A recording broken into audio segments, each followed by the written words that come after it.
That is better. Hi. Yes, hello. Hi, Leia.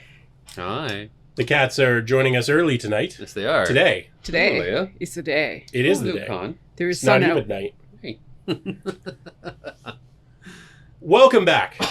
We are here with another episode of the Dice to Pixels podcast. And this is the first episode that we're not giving you an episode number because we don't know for sure whether this is going to be 4, 5, 6, 20, 40. Yep.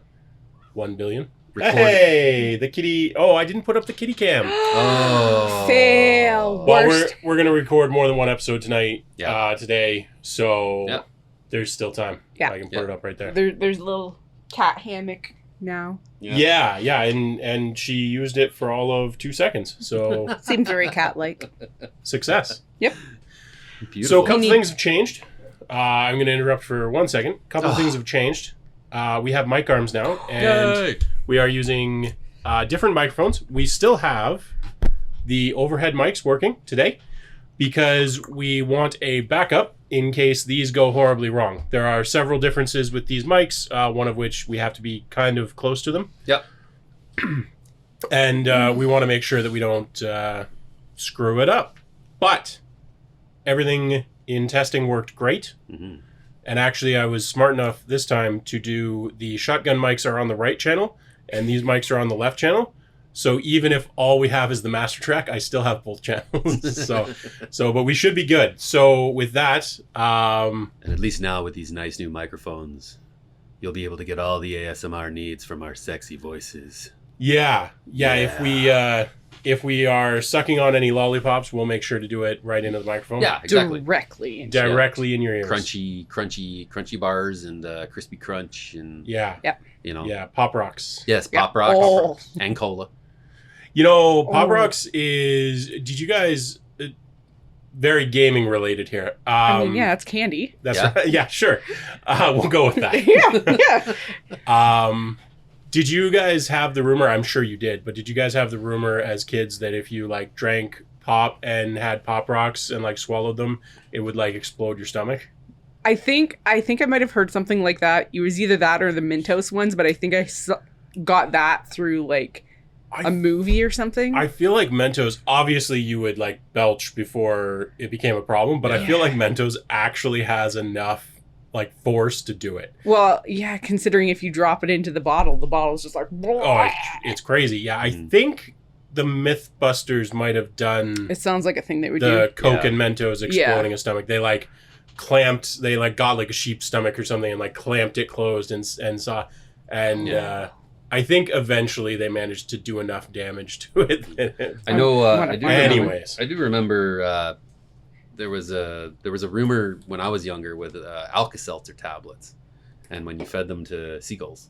Oh, Well, that's probably not, like, that's probably true. yeah. Oh, it was because Yeah. we seen it happen once, and it wasn't really as Well, graphic. It wouldn't, no, it Because wouldn't it was be more like- explosive. It was more like flying and then just dropping. Oh. I was going to say, like, I'm sure it'll kill the Oh, bird. yeah, That sounds yeah. horrible. Yeah. Yeah, like they're Wasn't awful me. birds, Wasn't but me. If but I'm still sad for them. if anybody's listening, don't feed birds No. Alka-Seltzer tablets Yeah. or any other medication of any sort. Or rib bones. Or don't throw dry rice at weddings. Yeah. What is it that So- eats that? Birds. It is birds? Yeah, and Yeah. then the rice gets expansive and big, and it's not very good for them. No. Well, it's not good for humans either. If you No. ever want to have a really bad day, Eat a lot of raw eat rice. a lot of raw rice, Yeah. and then drink a lot of water. Actually, we had that problem way back in camp. This one time at band camp. No, it was just summer You camp. were there too? Yeah. Well, don't you remember? That's when Jeffrey first sent the check. Ah, yes, I do remember.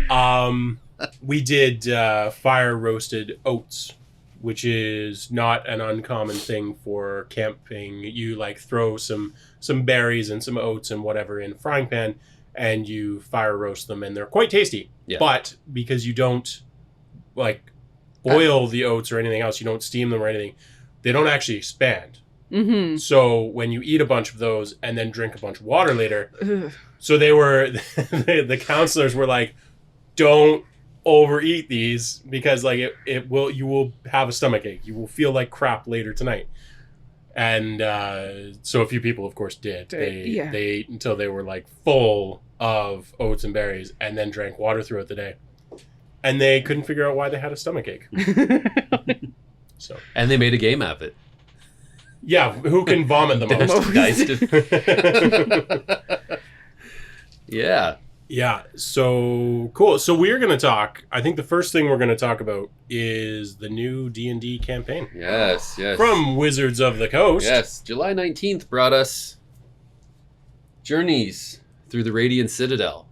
This is the alternate cover. The art on here was done by Sia Hong. And this is the Game Store exclusive cover. Yeah. Game Store exclusive. It looks very cool, almost like a stained glass kind of look to it. It depicts a bunch of characters known as, and I did make a note of this, the Dawn Incarnates, manifesting around the Radiant Citadel and the Auroral Diamond that's the island's wrapped around. Really cool. Very cool. One thing that I didn't realize when you sent the picture of that is that it's actually a light foiling. Yes. Yeah. Yeah, it's which makes it even prettier. Yeah, my copy, I have the special edition copy, like the comic book store copy of Witchlight, yeah, and it has light foiling on it too, and very, very pretty. The texture's nice. Yeah. I think a lot of their, even Strixhaven, I think, has like a light foiling as well. The only problem I'm used to them having some foiling. I didn't realize that, because normally it's like the text is foiled. Yeah. Mm-hmm. This one, the whole thing. Yeah. Sorry. The only problem I find with that particular style of covering is, well, you have this issue too. We spoke about it before. Having oily hands. Yes. You leave really bad marks on it. So, like, when I'm reading my Witchlight, like, you look on the back of it, and it just looks like a lot of it is kind of worn down a lot. So, warning for people with oily hands. Yeah, well, Sarah and I have what they call the shitty Midas touch, which is something about the sweat or oil that we produce is more corrosive than...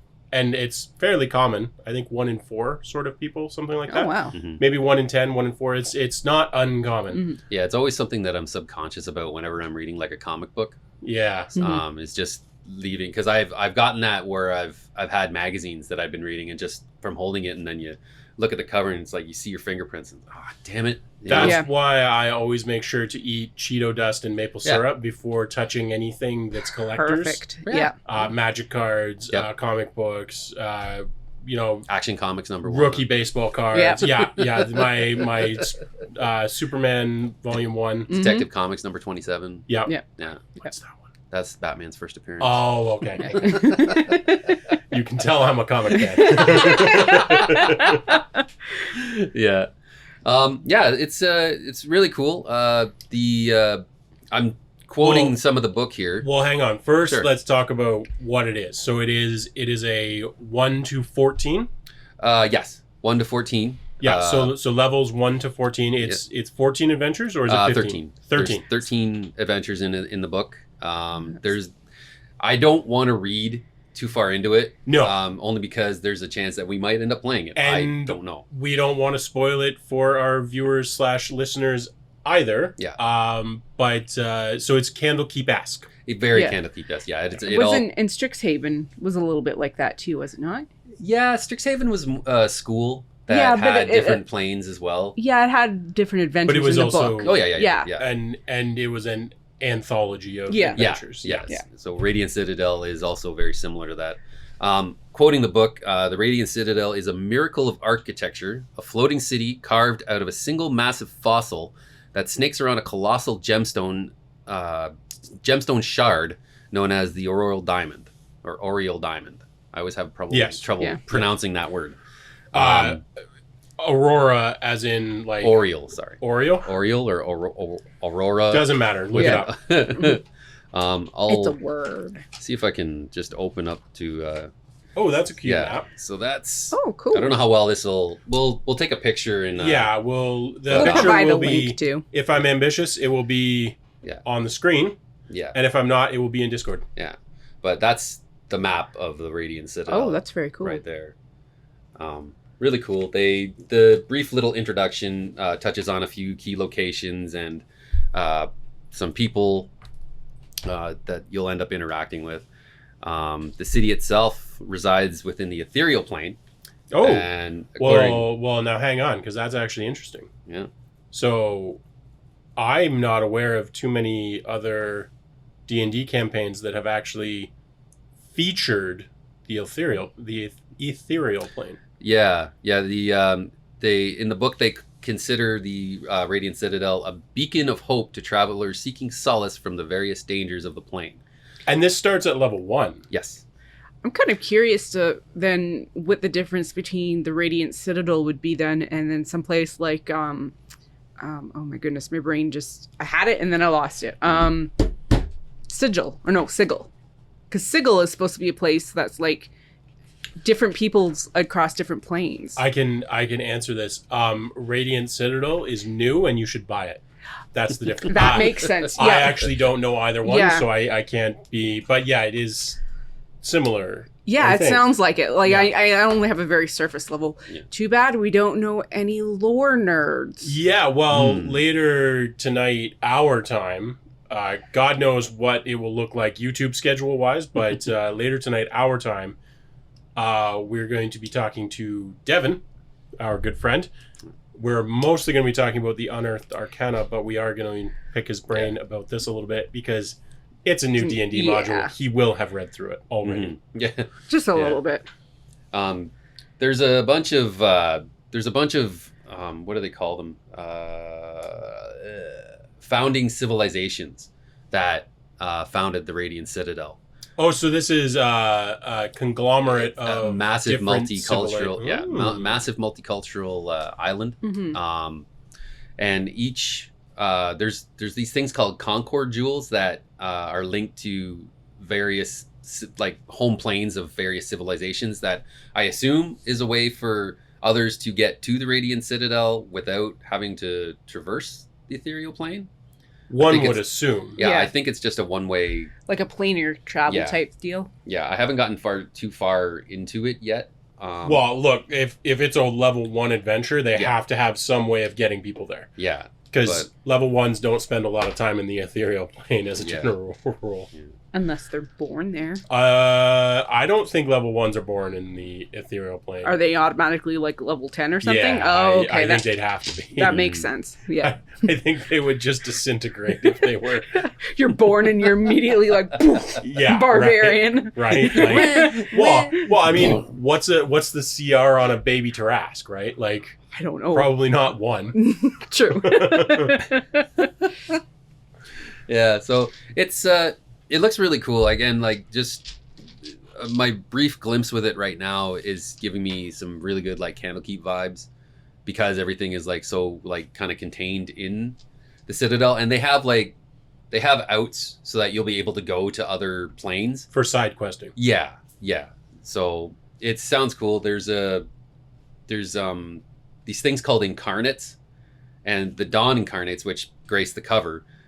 They are, from what I've gathered, and if I'm wrong, then please correct me, but they are an amalgamation of basically like a bunch of different stories and memories.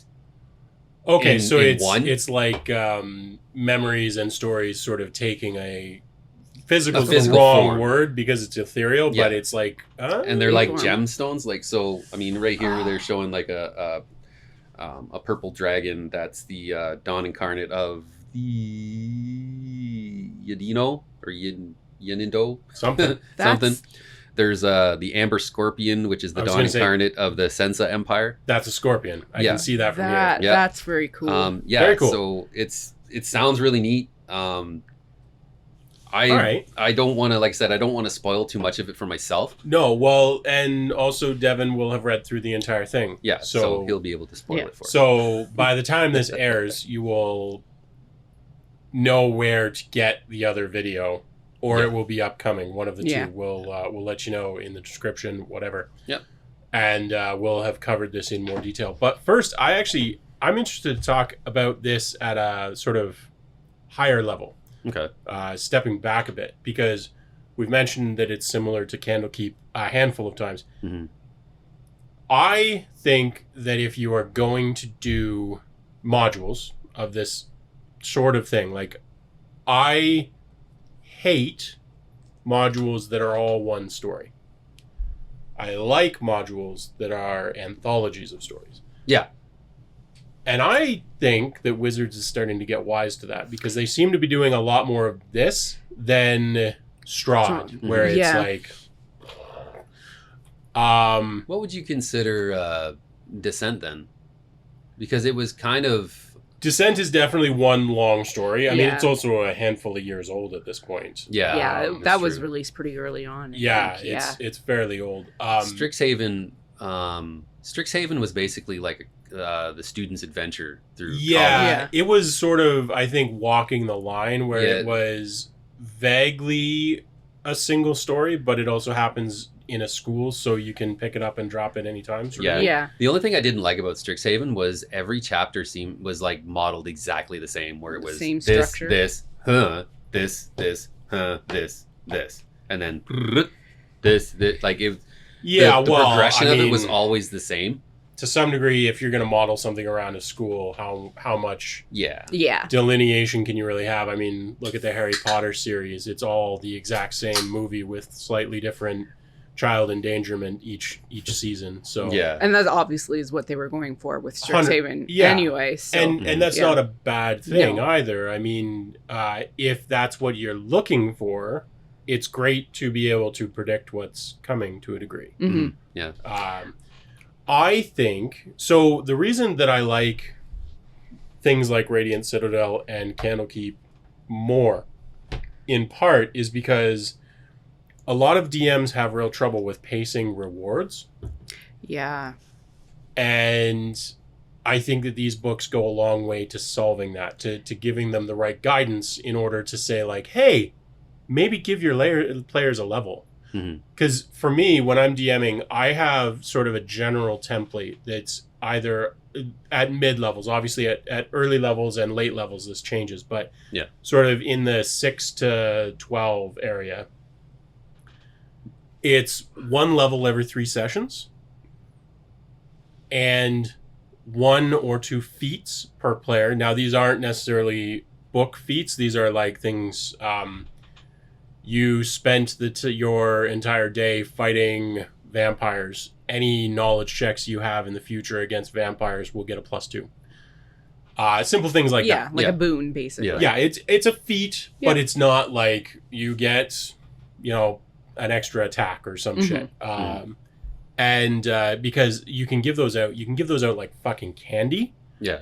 and it doesn't really screw with the balance of the game, No. which is why I really like them. And so that's something like, so these books do a good job of sort of giving guidelines around what your players should get rewarded. Yeah. Because I think a lot of DMs under reward the players. And that can work if the players have fun playing for the sake of playing. Mhm. But if they're looking to progress, it can really cause problems. It can make it very boring for them. Mhm. And I think these books solve that to some degree. Mm-hmm. Yeah. Yeah, because I know we had a home game going for a short bit, where I was doing my baby DM thing, and it was with Witchlight, and that one's supposed to be like 1 to 8 or something like that. But the entire campaign can be run without any fighting whatsoever. So like Right. it's impossible really to use experience points that way, and so then there's no clear path of like, here's a good suggested point to level up your players or anything like that. Yeah, and that's just real quick. That's something that Wizards does a terrible job with, and actually most module creators do a terrible job with, is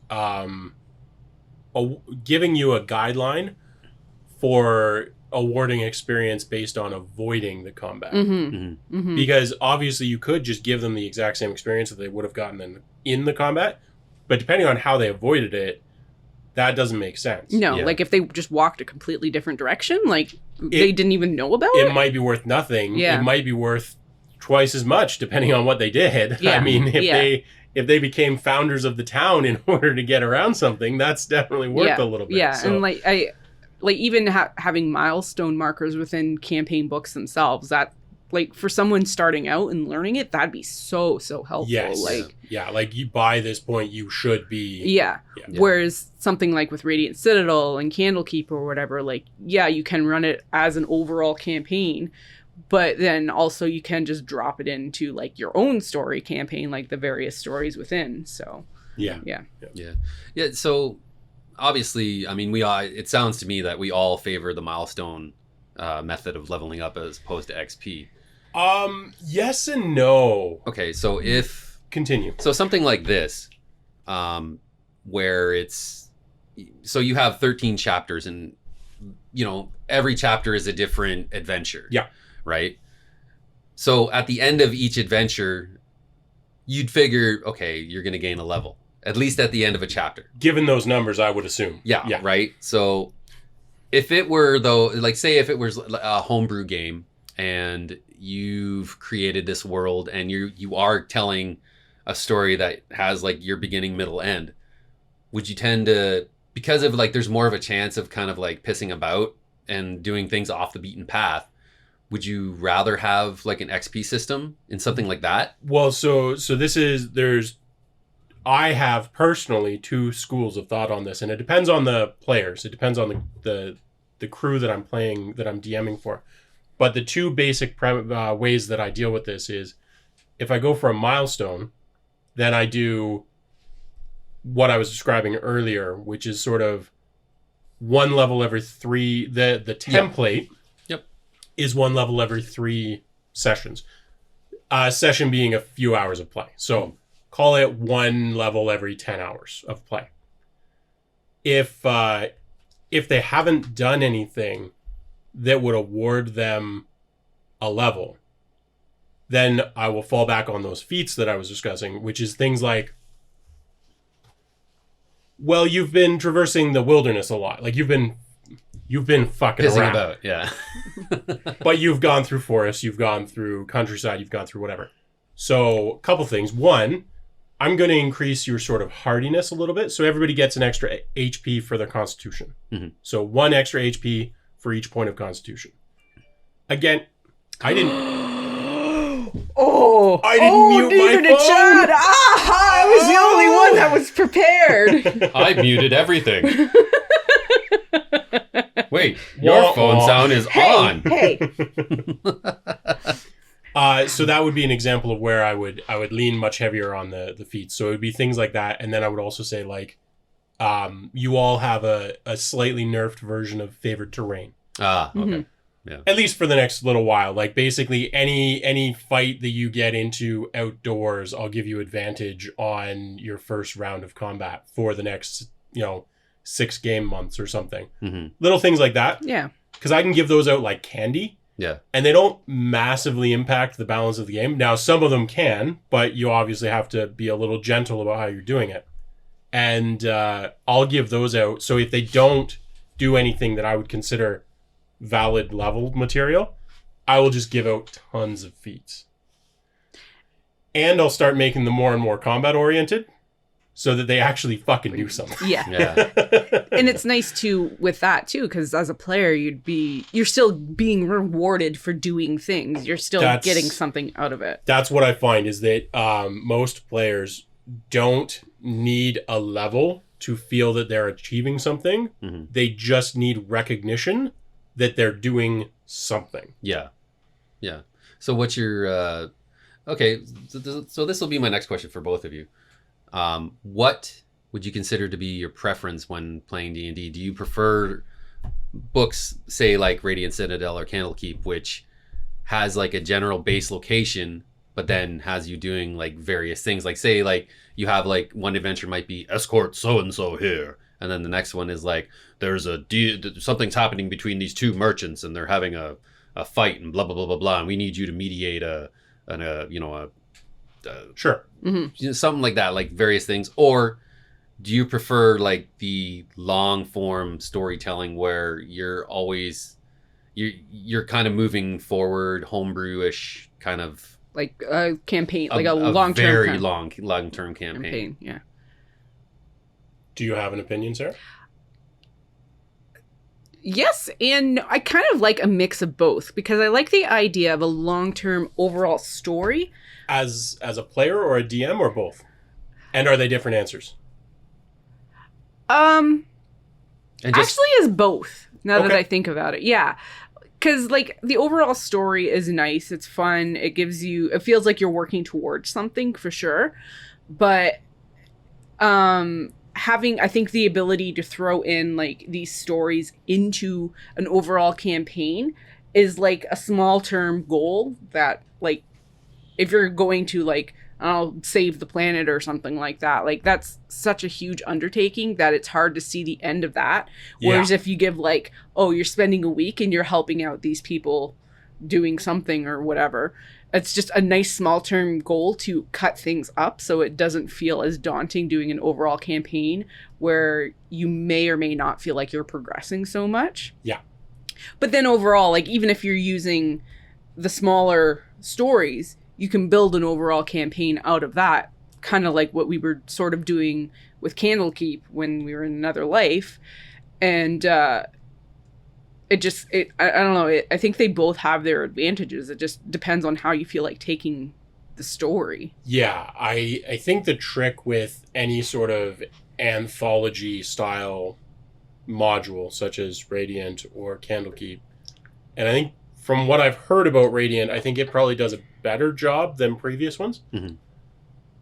The trick with them can be to tie them together into that story. Yeah. Obviously, the book does that, but conveying that to your players in a natural manner can be very difficult because they're inherently more interested in the action sequences, whether it's fight or not, whether it's, negotiation or combat or whatever. Mhm. They're more interested in the active roles than the sort of passive backstory. Yeah. So I think it can be done, but it's harder with the anthologies, but it's also more snappy and easier rewards. So that helps pace the game. A lot less prep too from a DM standpoint as well. If you have everything kind of Yeah, for most to an DMs. extent. Yeah. To an extent. For me, I have actually never run a module in my life. Oh, okay. Because when I start a new D&D campaign, I create a solar system and a planet and park the party somewhere on that planet, and then I'll populate a few cities nearby, and then we'll just start and see what the players do, and I will ad-lib everything as I go and make notes, and then in between sessions I will fill in more detail, which most people are not comfortable with doing as a DM because it is hard. You have to keep a lot of stuff in memory as you play the game, and you also have to be willing to admit when you're wrong. Mhm. There have been times where I say like, oh yeah, the dwarves in these mountains are setting up for a trade deal with the nearby lake town. Think Erebor and Dale. And one of the players will be like, wait a minute, didn't they like hate each other last time we're there? And it's like, maybe. I forget. Did I say that? I might have said that. But clearly you're taking notes. Well done. Yeah, hey, absolutely. And I will say, oh, actually, you know what? You're absolutely right. Scratch what I said. That's what they were going to do if you hadn't caused that problem. Here's what's actually happening. But it requires a lot of ad-libbing, and it requires being correct most of the time. Mhm. You don't have to be correct every time, but you have to be willing to admit when you're wrong. Yeah. And you also have to be willing to completely drop entire arcs of your game. Mhm. You might think between sessions that, oh, I'm going to have them go and fight a necromancer that's, causing trouble for a nearby, whatever, human society. And then they just end up not going that way. And instead of trying to shoehorn them into it, if you're playing an open world game, which I prefer as a DM and as a player, Mhm. you have to be willing to just kind of like, okay, that's fine. That necromancer will get more and more of a problem as time goes by. But if you want to ignore it, I'm fine with that. I'm not going to push you that direction. Yeah. It will get worse, and eventually you will probably want to solve it or join them. Who knows? But let the players play. You have to be willing to just completely... It doesn't matter whether you spent 3 minutes thinking about it or 3 weeks. Yeah. If you're going to do an open world and a long story, you have to let the players guide the story.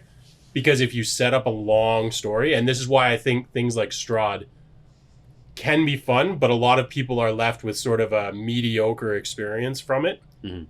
If they're honest with themselves, they kind of like it. There are high points, but the overall story is kind of hard to stay bought into because it's just go do this now, go do this now, go do this. But why? Because I told you to.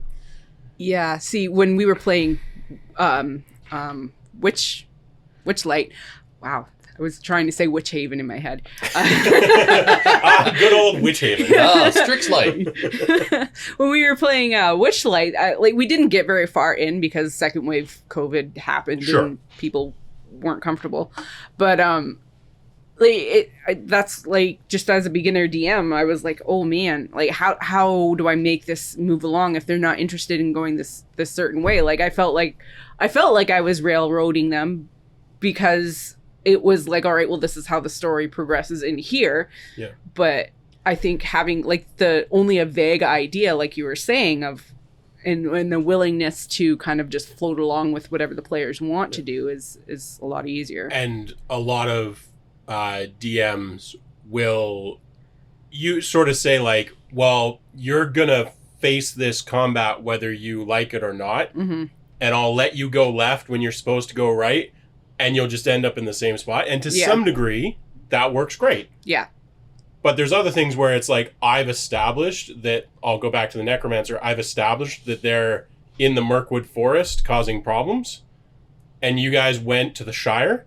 I can't just transplant that combat from one place to the other. I have to be willing to let it go. Yeah. And come back to it later. Or make it clear that like, yeah, you guys are a week towards the Shire and somebody like I've been watching a lot of Lords of the Rings stuff on YouTube, by the way. I kind of figured that. One of the eagles comes by with Gandalf on him and tells you like, no, you need to go and deal with this or like the world's ending. Yeah. You can do that, but you don't want to do that very often because you don't want to take that agency away from the players. More often than not, you have to be willing to just drop it and maybe pick it up later. And a lot of the modules don't let you do that. Yeah. They don't make it easy. Yeah. I like the sound of that, only because it really puts the onus on the player. So like they've walked away from this forest where this necromancer was starting. And they were like, no, you know what? We'll go over here. We don't want to go over there. So now this necromancer has become way more powerful, has like a big time, probably an army of undead. Yeah. And because the players didn't go back and like try to do something about it when it was just starting out, now it's the big bad, it's the problem. And I like the fact because it puts the players in a situation where it's like, shit, you know, this is all our fault. Like, holy fuck, now we have an obligation to do something about this because we could have. It's the whole thing of like, if you could go back in time and shoot Hitler.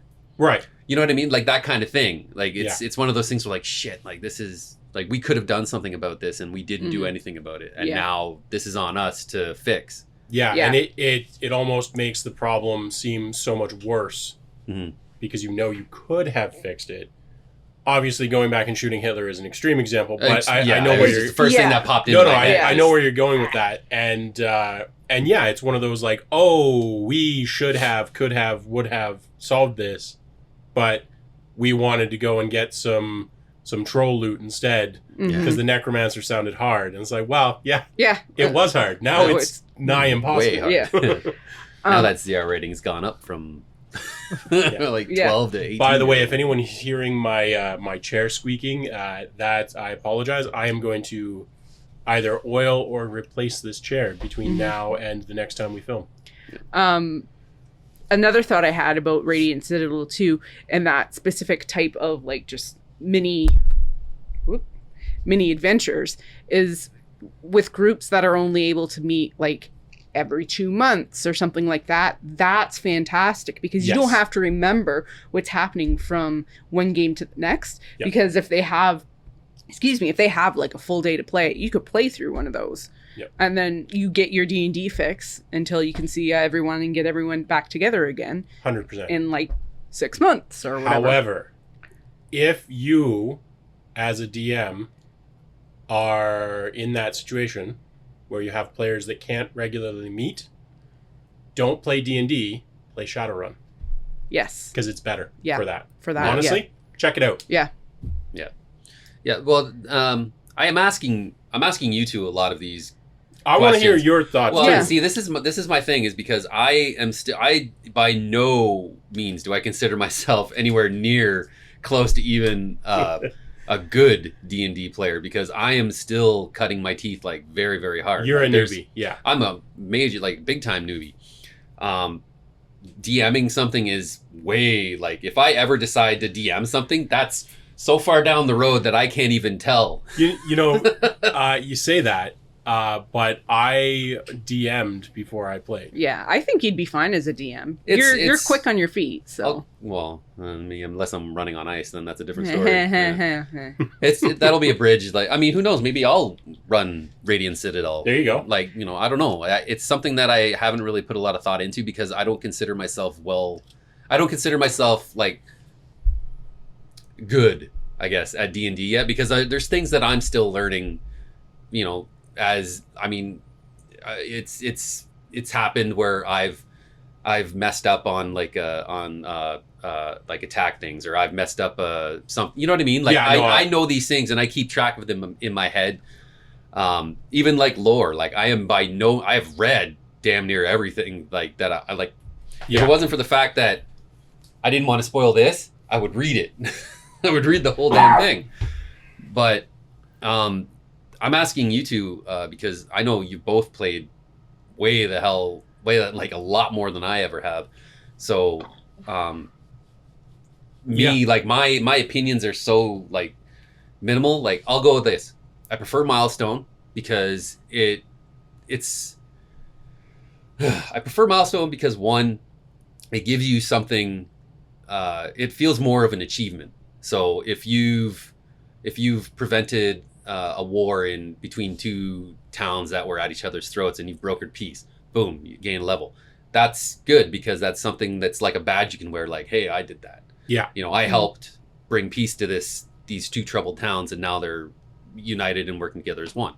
See, I'm going to interrupt just for a second, because that's actually an interesting way of framing it.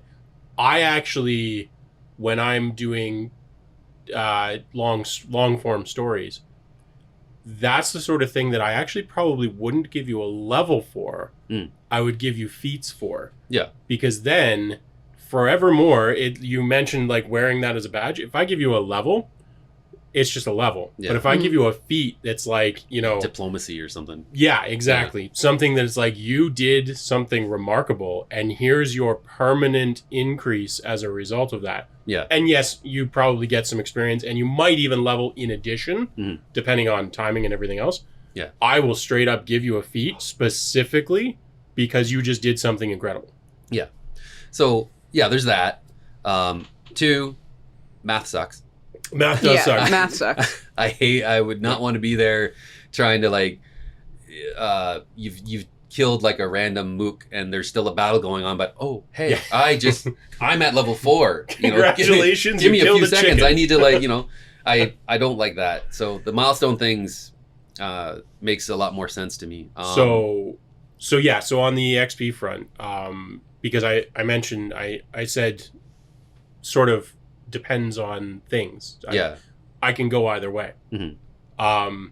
The reason XP is interesting, and the only reason XP is interesting in my mind, is because it lets you have wildly different levels in the party. And if you're being a bit of a dick, if you're like, when we start our evil campaign eventually that we're still going to do, Yeah. Yes. Oh, yeah. I am going to do it XP, and I'm going to set XP for encounters one way or the other, whether you combat, whether you whatever. And just FYI, the more evil, the more XP. So, Excellent. if you die, if your character dies, your level 5 character dies, you are going to re-roll a level 1. That's fine. Yes. Hello. Yes, Colin. gun. And you will have to gain XP by like mutilating bodies and shit. Okay.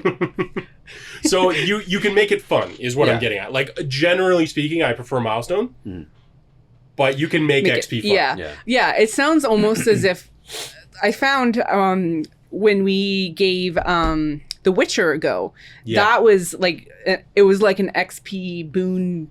I can't remember exactly what the leveling system was like. I think it was SP, wasn't it? Or Yeah. IP? Yeah, the game master basically You Yeah. rewarded the players based on their performance. You got in skill the- points. Yeah, in the yeah, and how he interacted with, well, like, you two were able to get so much because you interacted with, and people liked your, well, NPCs liked your characters, whereas the doctor was just creeping everyone out. So, like, I barely would get anything unless it was like sometime. Well, I had to fix someone the odd time, and Yeah. so Once. yeah, Well, once.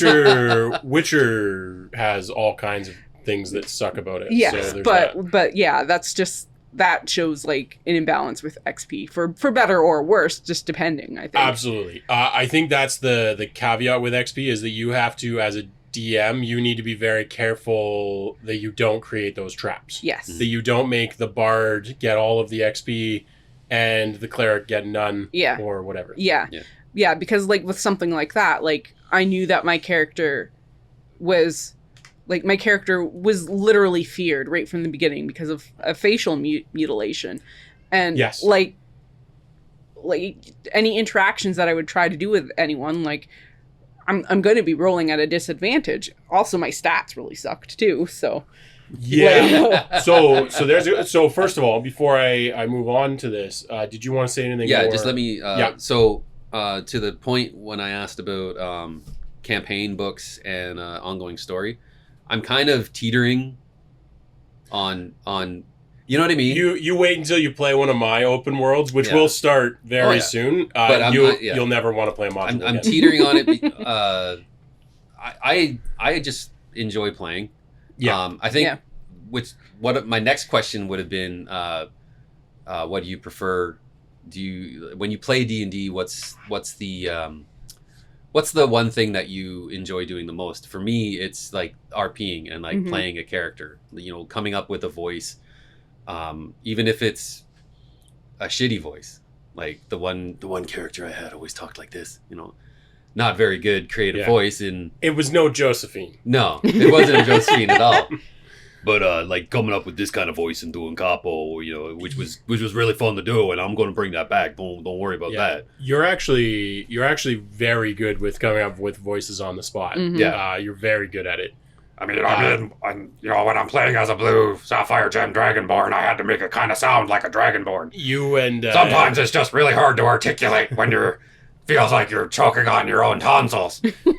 you and Sam both are very Sam's good at fantastic. spontaneously Yes. coming up with new voices. Yep. As a player, I enjoy doing the RP with the voice and everything else. As a DM, I struggle a bit because I end up there's only so many voices that I can just pull out of my hat. I'm getting better as time goes by, Yeah. but unless the NPC is important in some way, Yeah. I'm very unlikely to actually give it a voice. Yeah. Or if I feel that the game is sort of dragon, I'll introduce a fucking psychotic gnome that just I did. you want to buy some of this stuff? I did that with my party the one day. They were getting off the rails a little bit, which is fine because they were still having fun. But I wanted them to get back on track because I really wanted to do this like airship dragon fight. Not because I wanted to do it necessarily, but because I knew they would have a blast. Yeah. Yeah. So I just had this psychotic gnome who like basically had done nothing but cocaine in his life, just like let's go.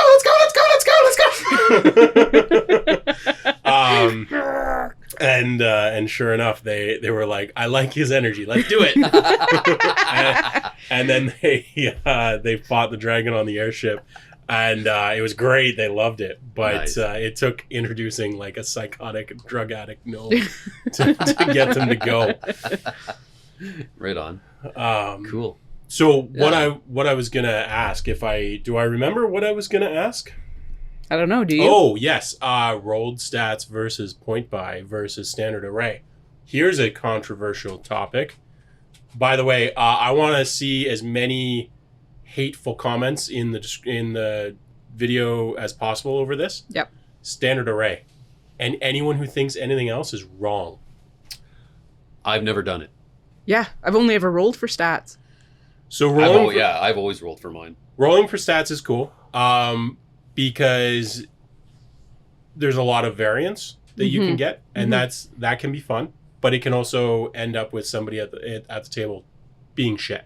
Yeah, and that's if they're a good RPer, that's fine. They can work with it. Exactly. But it still means that they have to take a back seat in the game. Mm-hmm. Point buy is fine, except that everybody ends up with too high stat. Excuse me. Everybody ends up with their stats being too high. Standard array, every player hates standard array when they start out, which is why it's the best system. Because no one's happy. No one's happy. Everybody's like, no, fuck this. I don't want to do standard array. It's too weak. Whatever. They want to be able to buy their strength up to 18 off the start. And it's like, no. You're level 1, man. You're a notch above a farmer. Yeah.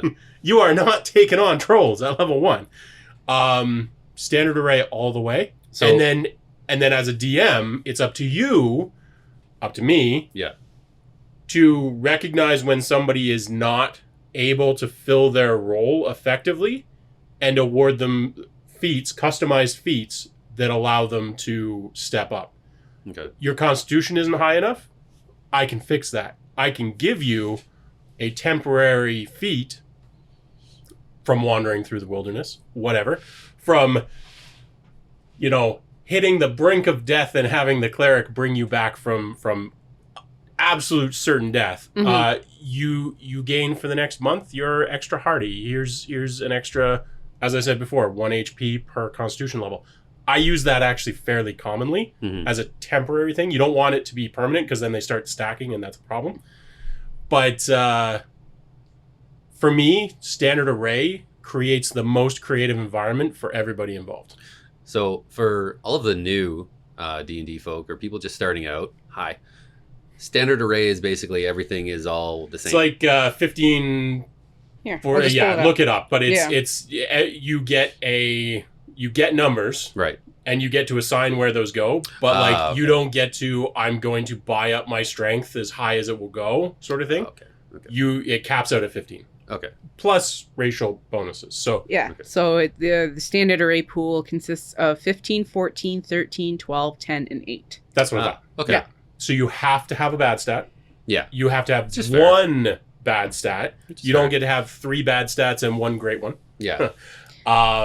It's actually not terrible. I've never actually really paid attention to what the numbers are. I do like having at least one bad stat. Everyone my barbarian had a 4 in dex. I know. Well, and so that's sort of the benefit to roll is you get those crazy variances, which can be fun. But at the same time, that's kind of up to the player. Like if I have an 8 in wisdom, I can always play my character like they have a 5. Yeah.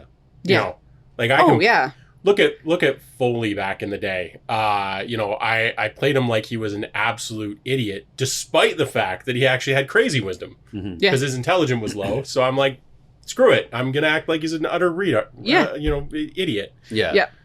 Like and Peanut too. Like Peanut had an intelligence of 11, so she wasn't necessarily she was slightly above average in intelligence, but I still played them like they were like a lower intelligence because it was just felt more natural for the character. Right? Yeah. So yeah, I really like standard array. I think that everyone should play standard array, and it is up to the DM to augment the players where needed. I also think that that's something that DMs need to be more willing to do. A lot of DMs are very hesitant to make their players more powerful because 2 reasons, I think. One, they think it'll get out of control, which that's easy to fix. Just give them a time limit. And then if you say you've got for the next 6 game months, you've got extra health, if it's not game breaking at the end of 6 months, you can always just say, you know what? It's permanent. You're fine. Keep it. But in hindsight, on the other hand, there's some players that don't want to be underpowered. Min-maxers. Yeah. We've known a few of them. Yeah, here's my tip as a DM. If you have a min-maxer at your table, kick them out and Yep. never speak to them again. Yeah. Yeah, really. It's fine if everybody does it, but you do get that one person who just wants to be a min-maxer, Yeah. and they ruin the game. Like, D&D They- is not about min-maxing. Yeah. There was one game that I played previously where we did have a min-maxer too, and his character in himself was like, both as a person and as his character, he was very, very abrasive, Yeah. and no one else in the party liked him. And we were playing Mad Mage, Dungeon of the Mad Mage at this time, and we were in a room, and he said something and annoyed Hallister, and so Hallister magically made a pit appear underneath him, Yeah. and then buried him in it, and then we were like, okay, that's fine. And the DM was like, oh, not thinking, like, none of us were interested in pulling this character out because we did not like him. And hey, here's the other thing. So I am going to quickly qualify what I said a minute ago, which is there is actually one other way to deal with min-maxers, which is if you want to play with min-maxers, get a group of them and play D&D 4th edition, because it is designed for min-maxers. So that's the other option. Okay. But also never play 4th edition, because it's it appeals to someone who wants to play it like a min-max game, which there are, and that's fine. If that's your jam and everybody's on board, great. There exist games for that. It is not 5th edition. If you are playing 5th edition, do not min-max. It's not for that. Yeah. But that's something that as a player and as a DM, everybody should get on board with the idea that the party doesn't always have to play together. Yeah. You know, Yeah. it's okay. And both as the player who potentially is the one getting killed and as the party doing it, it can be hard for some personality types to treat it as a game. Mm. But if the party has a reason to dislike you or distrust you, or just doesn't have a reason to go out of their way to help you, that's not necessarily a personal attack. Now, it can be a personal Yes. attack, absolutely, but it's not necessarily. When we leave someone's character buried in sand because we don't like the character or the person. I mean, Yeah. there's situations where it's very clear that Yeah. you don't like the person. But I've had more than a few games where I've died. My character has died because it didn't make sense for the party to help them. And I've said that at the table. I'm like, guys, you're talking about ways that you can save me. I want you each think about like your character. Mhm. Does your character have a reason to do this, or do you just want to keep me in the game? Because I can re-roll another character. Yeah. Yeah. I can keep playing. Yeah. I don't need to play as my current character, and Yeah. I'm okay with my characters dying. A lot of people have like a complete mental block around a character dying. Yeah. And hey, if that's you and you talk to the DM and everybody at the table is the same, cool. But D&D without death is just storytelling. Yep. And it can be fun, and that's fine. But as soon as you enter in actual death to that system, it becomes more than storytelling. It becomes a game. Yeah.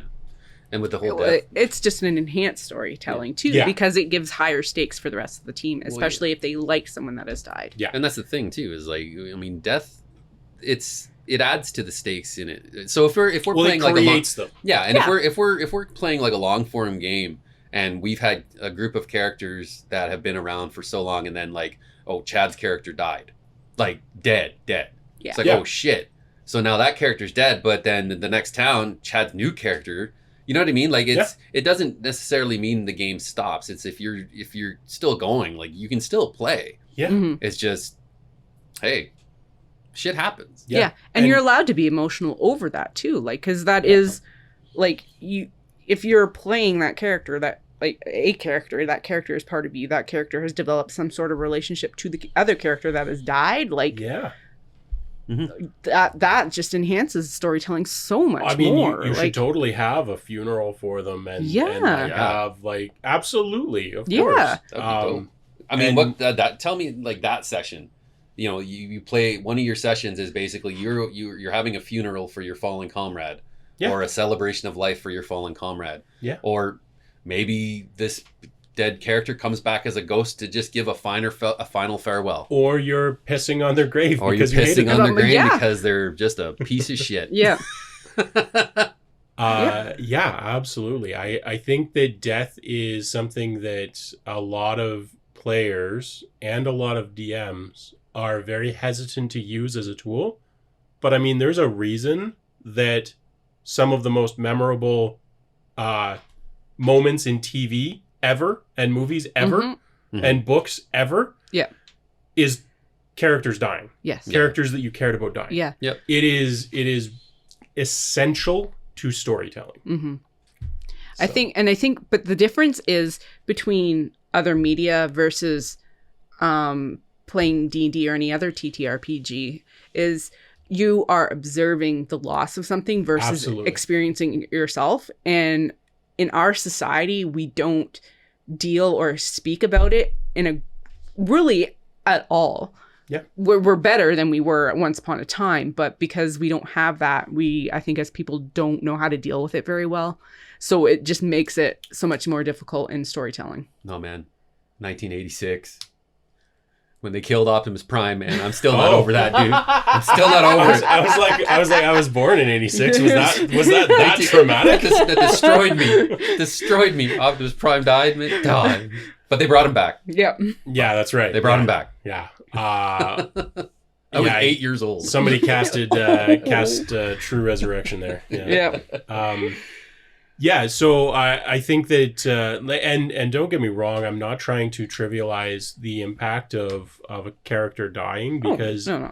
it can be a big deal for somebody big time. Mm-hmm. Mm-hmm. But that still it doesn't automatically, but it can still make the story better. Yeah. And at the end of the day, if you are playing D&D, everything should serve the story. Yes. Yep. And I think you have to go into it with the mindset that death can happen, and it does happen, and it needs to have some consequence. I mean, who knows? Maybe a year later, somebody casts a resurrection spell on you and, creates a new body for you, and great, you're back in the game as your original character. Mm-hmm. But it shouldn't be the next day. Unless if your party can cast resurrection, go for it. But I've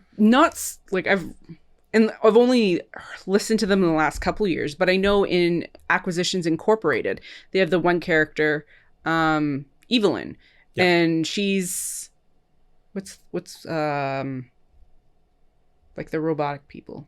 What are they? Construct? She's a construct, but she used to have like a real yes. a fleshy body at one point, but her character died and they put her in a construct. Like that's always an option too. It's very Full Metal Alchemist type. Yeah, thing. and I think Jim Darkmagic died for a while, and then it's was clone or something. And I think was like reaching out to them from the ethereal plane or whatever the hell. There's ways to play it if you don't want that character to die. Yeah, and they can be great. Yeah. But at the same time, some of the most impactful storytelling devices ever revolve around a character death. Yeah. And that's something as a player and as a DM to seriously think about. Yeah. I'm not here to tell anyone how to play, even though I do that sometimes. To each their own. If you're having fun, you're doing it right. And at the end of the day, playing D&D, it's all about having fun. Yes. Yeah. You want to have fun. Yeah. Yeah, absolutely. Have fun at the table. Have fun with each other. If everyone is having fun, you are definitively doing it right. Yep. Yeah. 100%. But also keep in mind that sometimes a little bit of pain can make it so much more entertaining for everyone, including you. So we're pushing the hour mark here. So I think we'll wrap up this episode now. Yeah, absolutely. If you are with us, like, subscribe. Don't click the bell because don't do that. No, don't do if that. you've clicked the bell, we're judging you right now. Yep. We know it. Join our Discord, which is growing a little bit, and we've recently done some modifications to it to make it a little bit nicer. Added some channels, that sort of thing. You get levels. You do level up, and in theory, I can even give people rewards as they level up. I haven't figured that part out yet, so bear with me. We also have a nice new palette of wonderful emotes. Yes. Yes, I finally added emotes. Yes. So our Discord server is growing and getting better. So do join that if you're interested. We also have a channel for asking us questions, so bring us questions. Yes, Yep. and we will talk about them. Yep. Might not So, answer yeah. them, but we'll talk about the questions. Yeah, no. So I really like how this question ends with a question mark. But yeah, as always, thank you all for joining us. We appreciate your support, and we will see you next time on Dice to Pixels.